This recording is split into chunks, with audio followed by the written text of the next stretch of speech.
My dear audience, my friends, I have some angst that I would like to express to you, and I hope that I'm completely unrelatable and that you all laugh at me.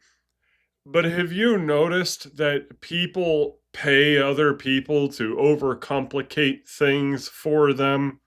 Especially when it comes to the topic of love.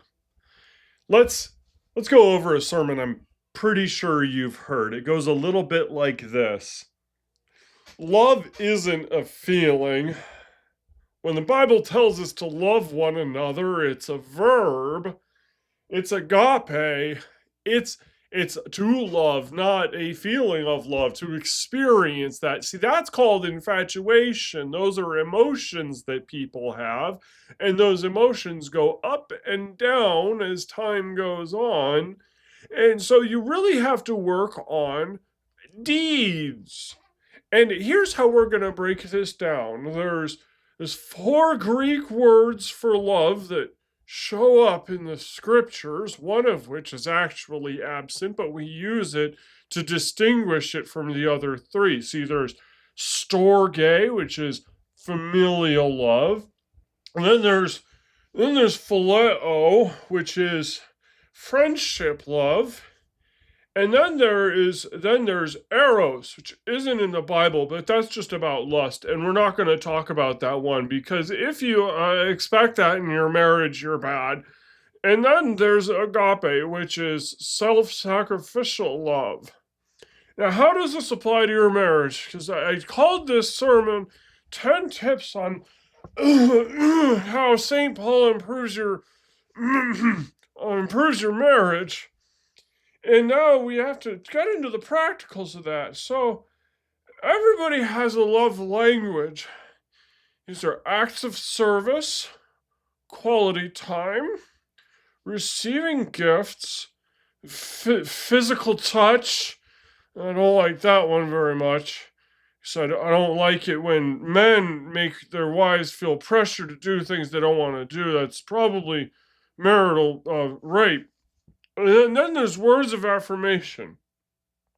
Now, each person is really good at receiving one of these languages, and other ones are very good at giving according to these languages. Sometimes you hear I love you one way and you say I love you another way. Okay, I'm going to invite the worship team on so husbands can repent of being bad husbands. Raise your hand if you have received or heard a sermon like that. If you're driving, listening to this, please don't raise your hand. Eyes on the road, seatbelt on, drive the speed limit, or slower than the speed limit. I'm sure there's somebody slower than you right in front of you, like it always is. But how many times have you heard sermons like that where they say, here's the Greek words for love, and then they say, here are the love languages. Now, if you were to plug this in and put these things together, here's how that would look. I've got my spouse. I love my spouse with agape love. Maybe I love my spouse with eros love, but we don't talk about that because my pastor gets mad and my spouse gets weird. So, okay, let's relegate this to agape love.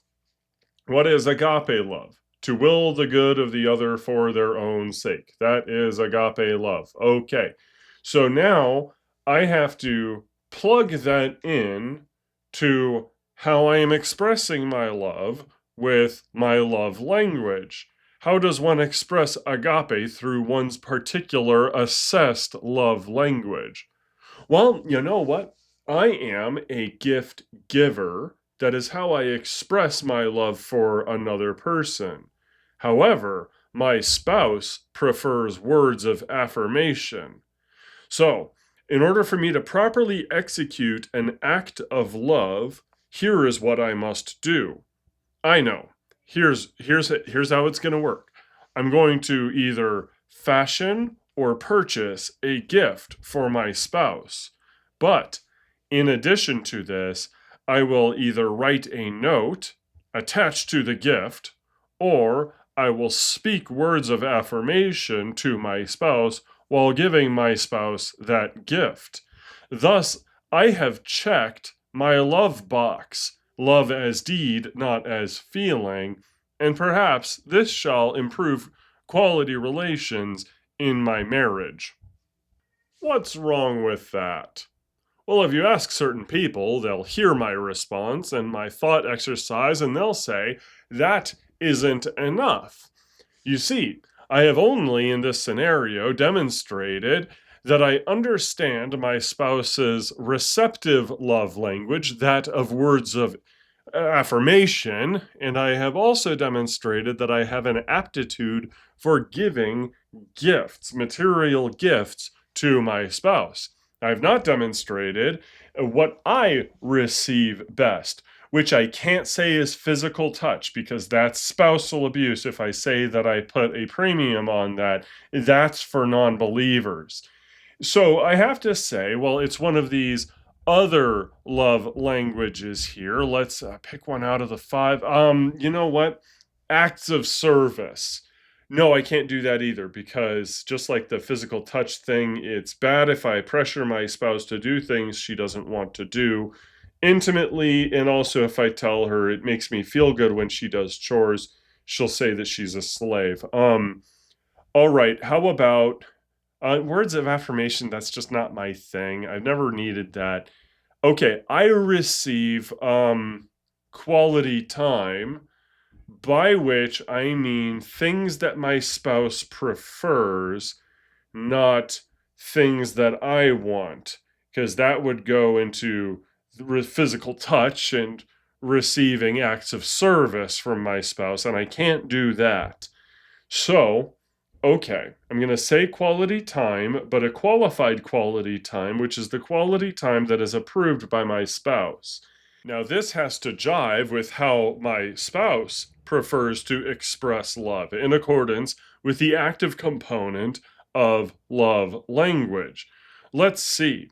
How does my spouse like to express love to me?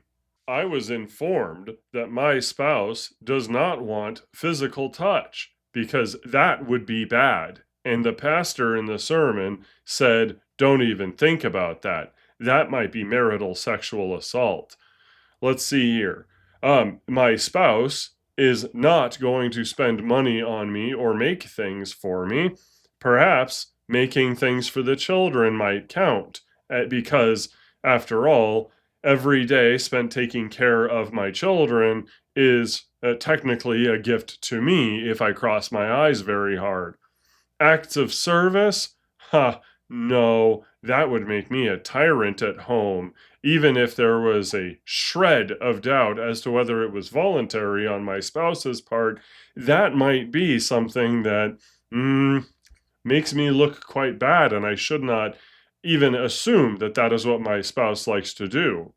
Words of affirmation? No.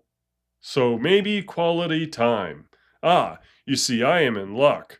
My spouse wants to spend quality time with me. And by that, of course, we qualify quality time with doing things that my spouse prefers for me to do at the proper time for me to do that with my spouse, like listening to my spouse complain.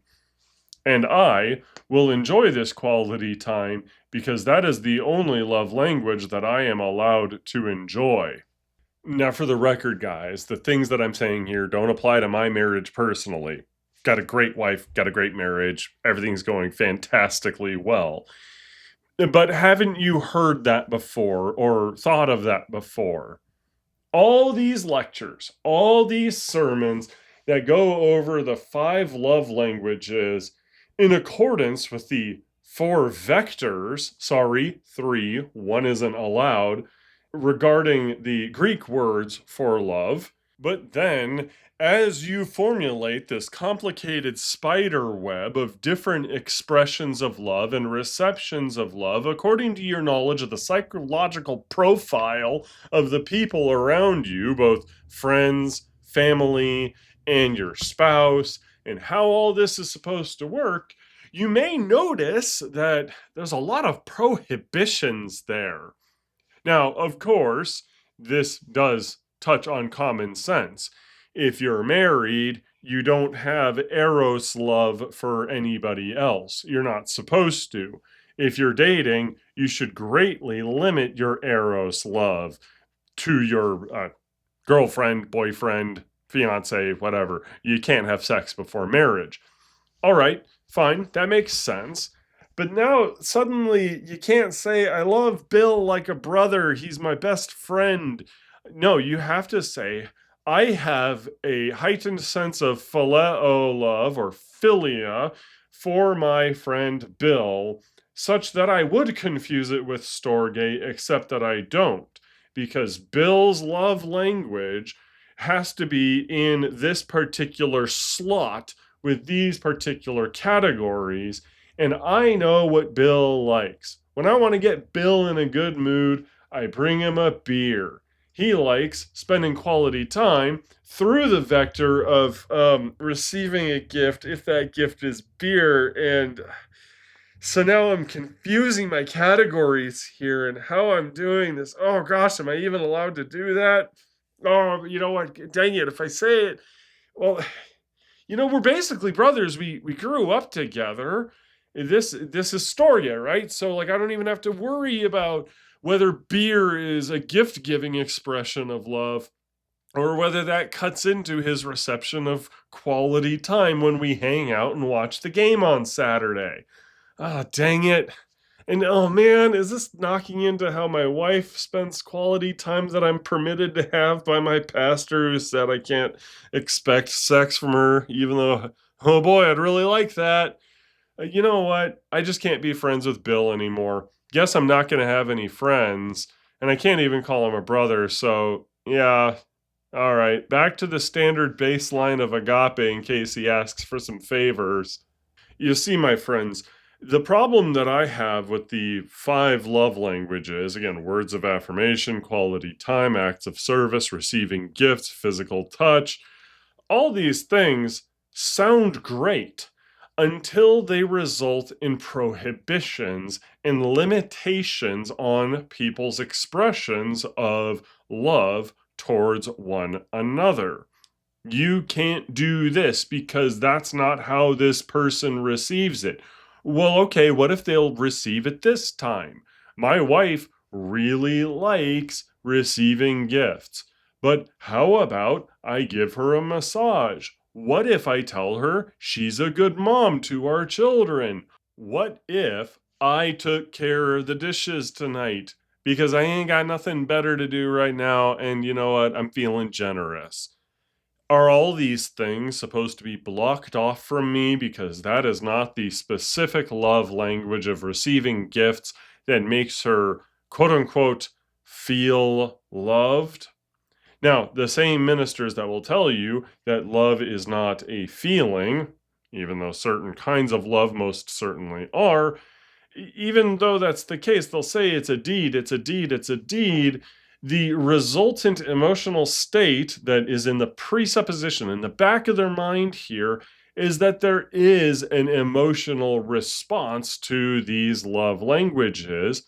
And when we pigeonhole ourselves and put our styles of love into these little boxes, these neat little boxes, suddenly now we find ourselves prohibited from expressing love in other ways.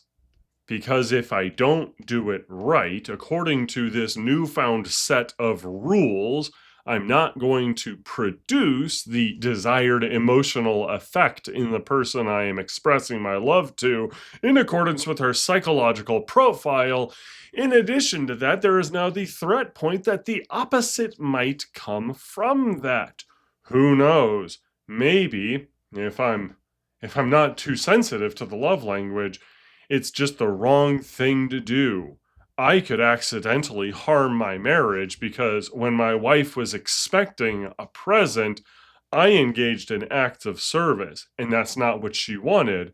And I'm supposed to assume now that she's some sort of biological automaton that runs on this particular love language. at filling up her emotional fuel tank, as it were. Now, somebody might reply, hey man, Mr. VLP guy, I actually read Gary Chapman's 1992 book, The Five Languages of Love, or whatever the book's entitled, and he doesn't say this. He doesn't restrict one love language over another. He doesn't do this or that, and he doesn't turn this into some overly complex set of rules. How do I know? Because I paid to overthink the concept of love by reading his book. He made money based on my curiosity on the love languages. That's fine, bro. That's okay. You read it. All right, fine. But that's not, in my experience, what typically happens when people learn about the love languages. They take it up, they talk about it for a while, they get really into it, and maybe they even start to incorporate it just a little bit instinctually in their life. Bill likes having beer with me while I watch the game with him on Saturday. Cool, that makes us better friends. All right, and so he likes gift giving and quality time. All right, cool, that's it. That's all I gotta say. And I don't really have to think about it very much. That's what typically happens after about a month or so of somebody really overthinking every single relationship that they have. Now, is this me saying that the love languages, the lists and stuff like that are necessarily bad? No, not at all, actually. We'll get to that in a second. But if we claim that this is how people operate, this is how they receive things, this is how they work, well, suddenly now we're laying down a system of rules in our interaction with other human beings. And because the Bible doesn't give us that, we find ourselves tacking on a lot more of a burden on ourselves. It ends up screwing us over or just making life more of a pain until we just drop it and occasionally reach back into our idea bank on how to help somebody have a better time in life, how to make them happy, how to hook our spouse up with something they like. When couples get into the love languages, okay, they're really weird for a while and they have a hard time communicating with each other because all communication gets filtered through the particular love language that either spouse has. It's kind of like when people get oddly into the concept of consent and the husband or the boyfriend is supposed to be like, can I touch you there?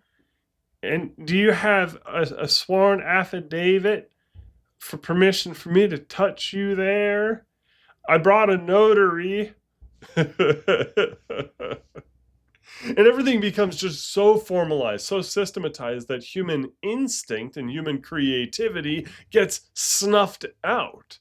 When married couples try to do their own marriage counseling, going through this method and talking about the love languages, or even if they're in premarital counseling and the minister that they're talking to pulls that sort of advice out, I gotta say, every time I've seen it, it just overly formalizes things, complicates it, and they drop it the moment they realize they can act normal.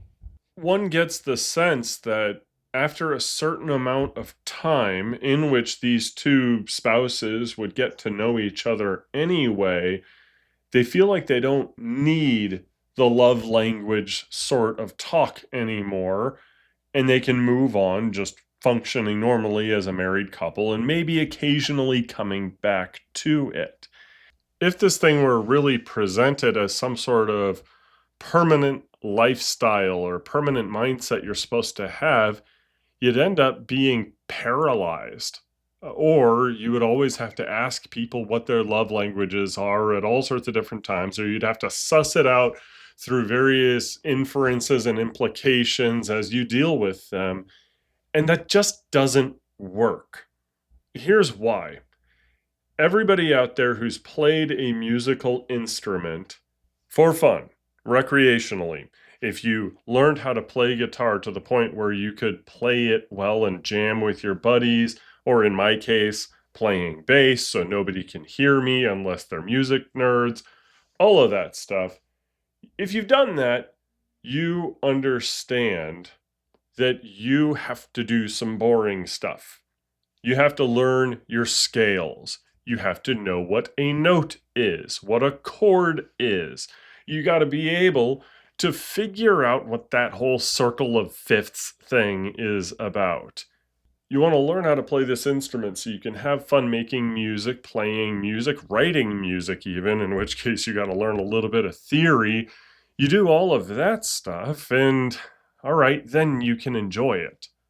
But once somebody has a handle on how to play their instrument, how to navigate the fretboard, getting all the tuning correctly for you brass instrument people, cleaning out your spit valve, please, doing all that sort of stuff, you get used to it, you keep playing it, and eventually you could do a lot of this stuff by instinct. Can you tune your bass by ear? Can you play a song that you haven't played in 10 years, but once you hear it a couple times, you can get there? That's how these books and these principles, like the love languages, end up being. People go through the boring, hard part. Maybe they internalize some good practices from it, and then they move on. You don't have to crack open your music theory textbook to figure out what C is. And if somebody spends a few years playing the piano, they know exactly where to find the middle C on their piano. You know your instrument, you know how to play it, you know your music theory, you get everything good.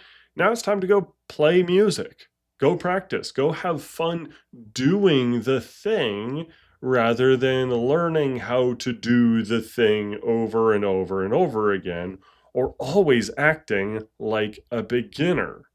Now, this might sound a little offensive to some people, but yes, there is such a thing as beginner marriage, beginner relationship. It takes time and skill to get used to these things, in which case, if somebody is going to find a benefit from a book like The Languages of Love, okay, sure, maybe that'll help you for a bit. For crying out loud, though, please don't just keep taking beginner lessons in the musical instrument that is a marriage. You should be able to get used to your spouse, know them like the back of your hand, figure all of that out, and you can move on to more advanced things that help out in you and your spouse's life. So for some people, maybe it's beneficial. As for me, I found the very concept kind of paralyzing from day one, the first time that I heard about it. And I've seen a few people go through real difficulties on account of it. If somebody's listening that maybe had a different experience with it and it was more positive, please feel free to email me, very_Lutheran@tutanota.com, and I'd be happy to respond and chat here on an episode of Sex and Marriage. Now, I will say this could be beneficial for husbands and wives who've maybe been stuck in beginner mode. They've never actually taken the time to work on their marriage in a positive light. Maybe this can help them out. The Gary Chapman guy that wrote the book talked about how husbands and wives would come to them and the wives felt unloved and they felt like they didn't know how to please their men, etc., and so forth, and eventually developed this love language idea out of counseling people and helping them get their marriages back on track. If they started poorly, they're probably going to need some sort of course correction, like somebody that decides they're going to learn to play the guitar and they never bother to learn how to play it from an instructor, from a book, from an online course or anything. So they don't know how to play power chords, and yeah, they can play a couple songs that they maybe learned by ear, but they can't read music. They can barely read tablature, all that stuff. Okay, maybe that person needs that course correction. But the ultimate goal is to get you guys skilled enough in your marriage to kind of run on autopilot when you need, but to learn more advanced things when you gotta. You should be able to jam out with your spouse in this marriage. My apologies if musical analogies here are a bit cringe, but it's the best way I can explain it. Some people need a list. If a woman has a husband and she doesn't know how to make him happy, maybe her seeing in front of her, oh, physical intimacy. Really? That's all I gotta do? Sometimes seeing that in a book is what's going to convince her that that's the case, especially if he is too shy to simply say, look, I'm the happiest man ever if I'm just satisfied in the bedroom frequently enough, right? That's easy. Sometimes he doesn't want to say it, so she has to see it somewhere else. Other times, maybe guys need to see in front of them that, why, yes, being considerate to a woman with acts of service or doing nice things for them is exactly what they want, or getting things for them. Women typically like getting presents from people that they are married to. These sound like common sense, and get to know your spouse, what they like and don't like, is common sense. Yes, not everybody's got that. Okay. As a remedial thing, the whole love language idea, maybe it can be necessary for such people that started their marriage off on the wrong foot. But I happen to believe, and a lot of successful marriages can back me up, that the biblical witness concerning matters of sex and marriage is more than enough for people to learn how to do marriage. More than enough if they actually take those verses to heart from 1 Peter 3, from Ephesians 5, from Colossians 3, all the way down to what Jesus says about marriage, of course, from Genesis, understanding what marriage is, reading the Song of Solomon and watching your wife blush while you read it. It's really cute. Doing all that, you should be able to figure it out. Sometimes people maybe need that extra push, that extra bit of instruction, putting back on the training wheels while they learn how to ride, learning their scales again for the first time, like actually learning them and seeing what an eighth note looks like on a staff. That's true. There are people like that. But I'm going to be really irritated if I have to hear another sermon where a minister talks about these love languages instead of keeping it as part of the triage of marriage counseling. But all right, that's what I got for you. The next episode of Sex and Marriage, we're going to talk about learning it the wrong way, though. Because there are bad teachers regarding marriage out there that will screw up your marriage, and there are plenty of people that have ruined their marriages and ended up divorced listening to those teachers.